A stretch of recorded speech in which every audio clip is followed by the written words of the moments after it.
Trump made a very ominous and dark speech about the decline of America. And while doing so, music began playing, and the music sounded exactly like a song called WWG1WGA, where we go one, we go all. The former president of the United States, who wants to be the next president, is now directly spreading the slogans of the conspiracy cult QAnon. Trump has posted or reposted more than 100 messages linked to QAnon since the beginning of the year. The crux of the theory is this belief that you are secretly saving the world from this satanic cult of pedophiles and cannibals. Does that sound like something you are behind? Well, I haven't heard that, but is that supposed to be a bad thing or a good thing? I mean, you know, if I can help save the world from problems, I'm willing to do it. I'm willing to put myself out there.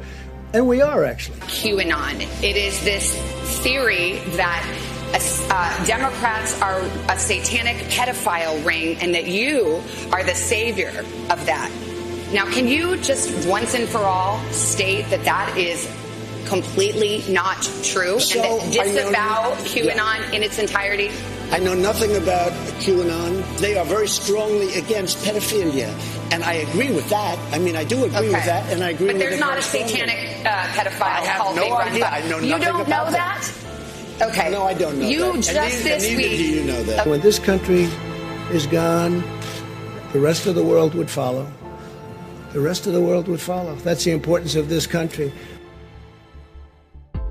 On January 29, 2018, an Anon asked Q if Trump could work the phrase "tip top" into his State of the Union speech as a shout-out to Anons. Instead, Trump said it at the 2018 Easter egg roll with the white rabbit from Alice in Wonderland standing next to him. Keep this incredible house or building or whatever you want to call it, because there really is no name for it. It is special. And we keep it in tip-top shape. We call it sometimes tippy-top shape. And it's a great, great place. Q has used the phrase Alice in Wonderland in posts. Trump didn't just fulfill an Anon's request, he pointed at Q. An Anon requested a hashtag Obamagate tweet from Trump, and Trump posted Obamagate without the hashtag. On April 12, 2018, Q posted Twitter down. Exactly 1 year later, on April 12, 2019, Twitter went down. The same day that Twitter went down, the NSA posted a picture of a Q on their Twitter page. This is important because Q has referred to the NSA in posts. On November 8, 2017, Trump posted a picture on Twitter with everyone giving a thumbs up. When an image is posted on Twitter, it's given a random file name when it's uploaded. If you connect the tips of the thumbs, it makes a Q, plus the file name for the image says "do it Q" at the beginning and ends with a Q.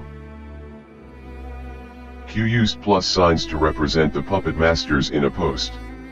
The House of Saud, the Rothschilds, and Soros. On November 6, 2017 at 5:07 and 57 seconds, Q posted, "Nothing is random, everything has meaning, plus plus plus." 7 minutes later, Trump posted on Twitter and the tweet had plus plus plus at the end, just like the Q post. 50 minutes later, Trump tweets about Saudi Arabia. The plus plus plus in the Q post represented the House of Saud. On November 11, 2017, Q said that one side of the triangle had been removed, referring to Saudi Arabia, and that the other sides are falling. In the last few months, the Crown Prince, the now Crown Prince, Mohammed bin Salman, has consolidated power and pushed out several other leading candidates for the Saudi throne. The 32-year-old bin Salman has made public statements about not only fighting terrorism, but also modernizing Saudi Arabia and tackling corruption. And the Trump administration counts him as a valuable ally. Remarkable times in Saudi Arabia, the hugely influential Sunni Muslim kingdom. There's been an unprecedented anti-corruption purge with sweeping arrests of senior politicians politicians and business leaders and members of the royal family. Among those princes, military officers and top officials that were arrested in the last 24 hours, Prince Walid bin Talal. He's one of the world's richest men, a major investor in Citibank, Twitter, and the parent company of Fox News, 21st Century Fox. He's also somebody who has publicly feuded with President Trump, and President Trump has accused him of trying to buy U.S. politicians. These are incredible times in Saudi Arabia. There's never been anything quite like it. And in some ways, it's very exciting. His supporters are saying this is the man who's going to lead us to the future, who's setting the stage for a modern economy, a modern society, and jobs for all the millions of Saudis who are pouring out of schools and universities. Others, though, especially the older guard, are extremely worried. We're particularly pleased to be selling the jewels of Hannah de Rothschild. The jewels that we're selling, which comprise a magnificent pearl and diamond tiara and a bracelet and matching brooch. Billionaire George Soros is handing control of his $25 billion empire to his son, Alex. His son, Alex, is 37 years old. In an interview with the Wall Street Journal over the weekend, he said he's more political than his father, and he hinted at a significant financial role for the Soros organization in next year's U.S. elections. Aviation call signs are unique identifiers assigned to aircraft, like a nickname, but the call sign doesn't have to be the same for every flight. In 2018 there were civil and military aircraft spotted flying with the call sign Q, or Anon. The United Parcel Service, the US Army, and the US Air Force. There was even a Royal Australian Air Force spotted flying with the call sign Anon. On December 7, 2018, Trump jumped on Air Force One to fly to Kansas. When Air Force One was wheels up, the call sign popped up as Q0. The fact that there was a Q in the call sign was big, but the question was, what did the zero mean? After the flight, Q confirmed that Q0 means Q+. That means Trump was flying with the call sign Q+. The reason that's big is because Anons think Trump is the person that posted on the Intel board as Q+. Not only does that point to Q, but it points to Trump being Q+.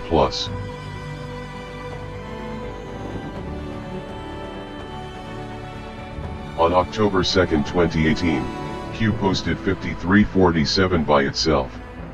On November 6, 2018, the U.S. Senate election results were 5347. Q called the Senate votes a month in advance. On January 13, 2018, Q posted checkmate, which is a victory in chess. In 2024, Trump posted a hashtag by itself. In chess the hashtag means checkmate. On October 5, 2018, Q posted, "The picture will be the signifier," and dropped the link to an account with the handle, QAnon Baby. They respect us. That's more important. Look at that beautiful baby. Look at that beautiful baby. Wow, what a baby. What a baby. That is a beautiful baby. That's like from an advertisement.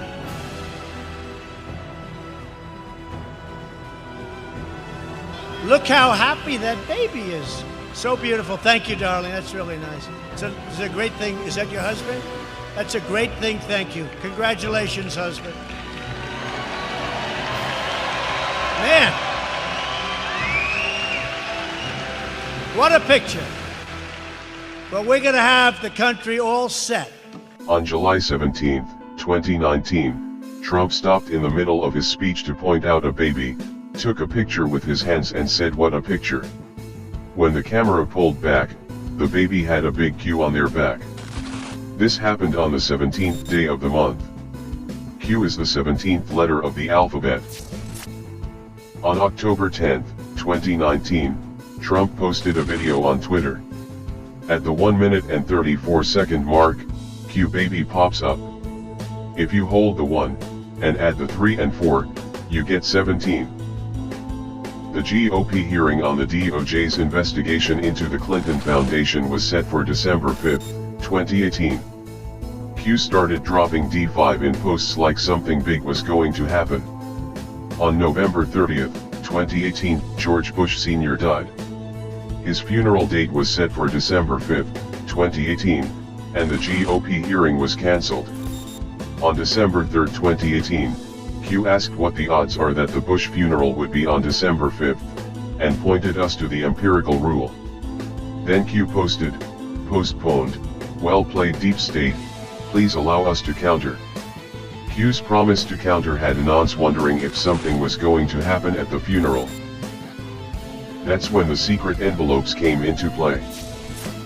Cameras just happened to be in the perfect positions.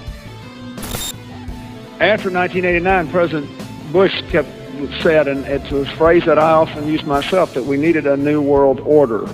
Pick the people to run those agencies and the deputies that are pledging allegiance to the new world order and good governance. And then I think you have the Inspector General do some spot audits to make sure that there is real compliance.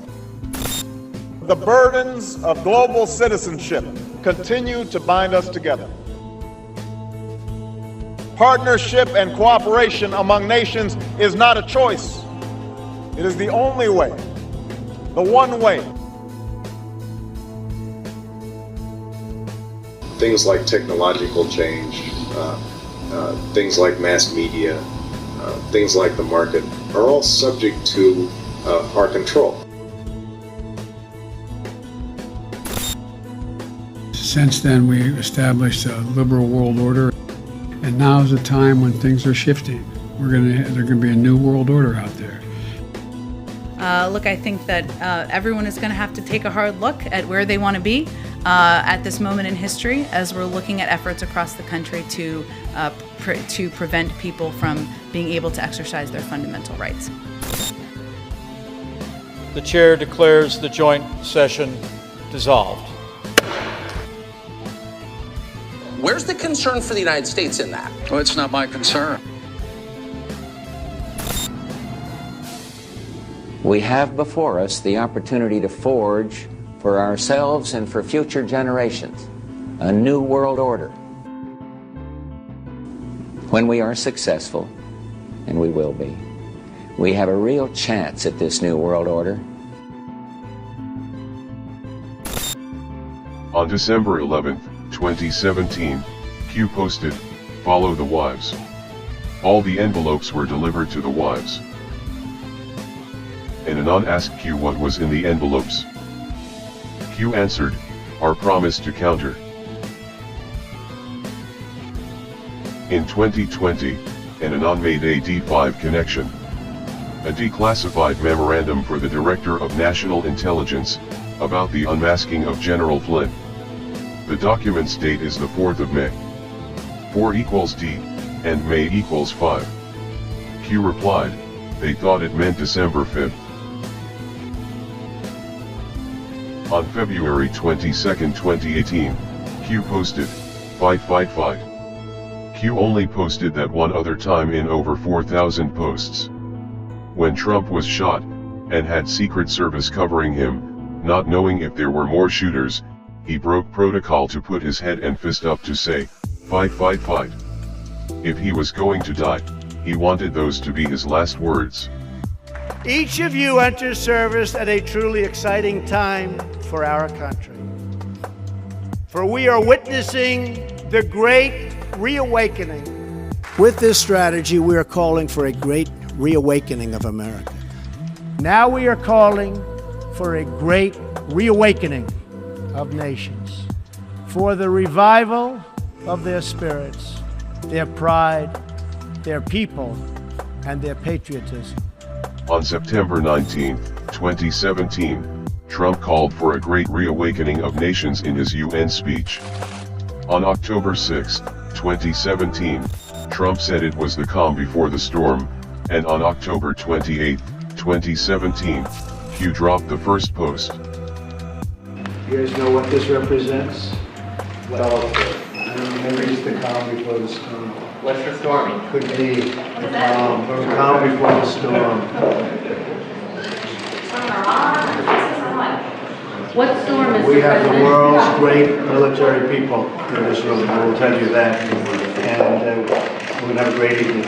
Thank you all for coming, gentlemen. Thank you.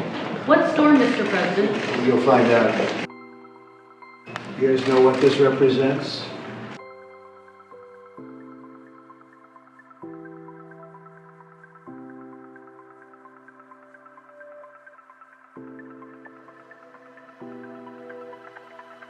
And somebody that's been with me from day one, he's a real general. You know, we have the real generals and we have the fake woke generals that did so poorly in Afghanistan, should have all been fired. But this is a real general, Keith Kellogg. Right, Keith? And this is a great group. It's good to see you, Keith. He's been with me from before day one, right? He said, that guy should run. We got to get him to run. I like those guys. They were here before I ran. You know, there's quite a few of them. General Flynn, along with General Kellogg and some of our other friends. We have so many friends.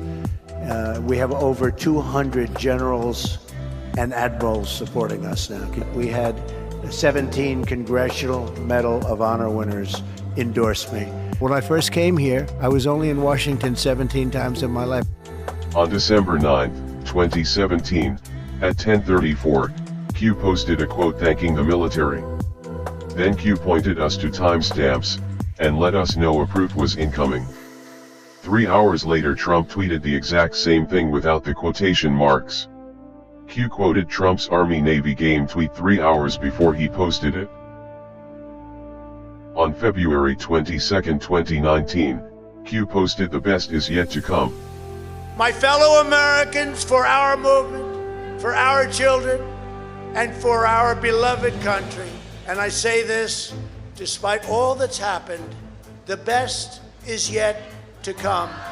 For we still believe that the best is yet to come. On June 13, 2020, Q posted, "Seeing is believing.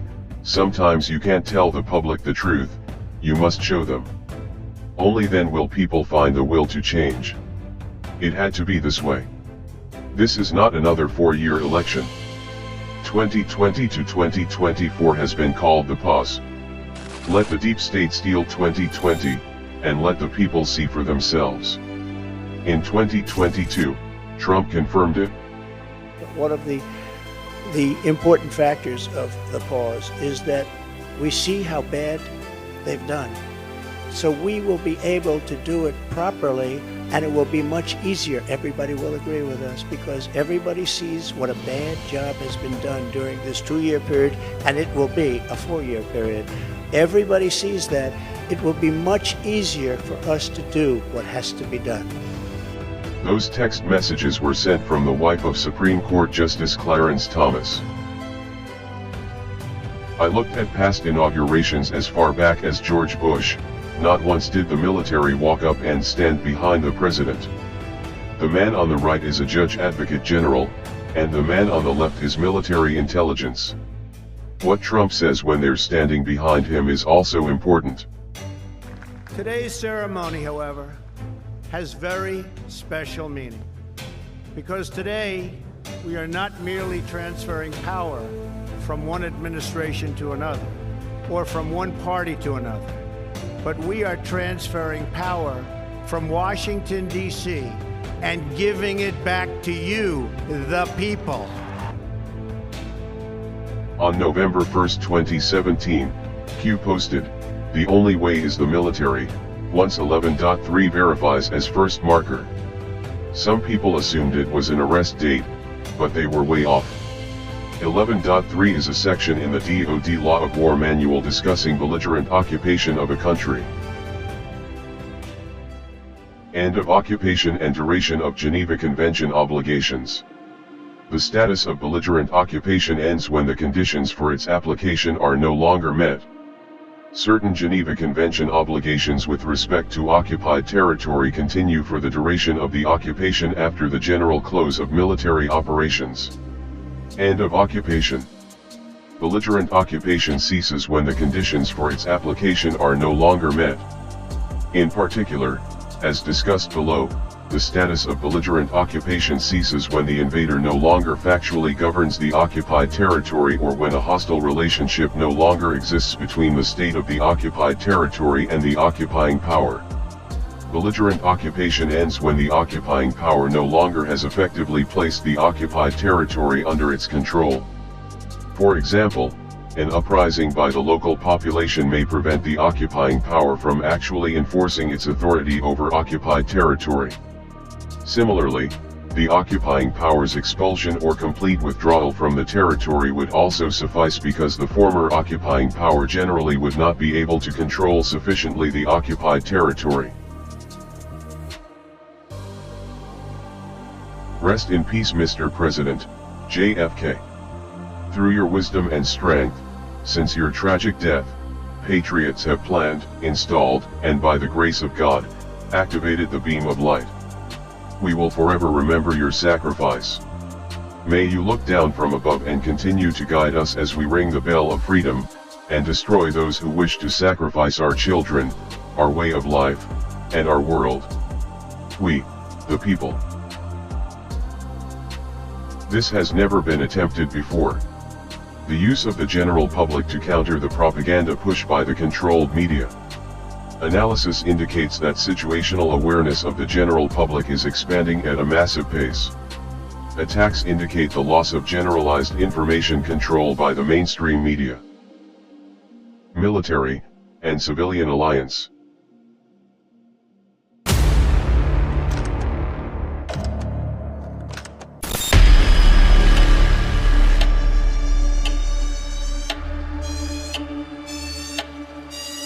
People should not be afraid of their governments. Governments should be afraid of their people.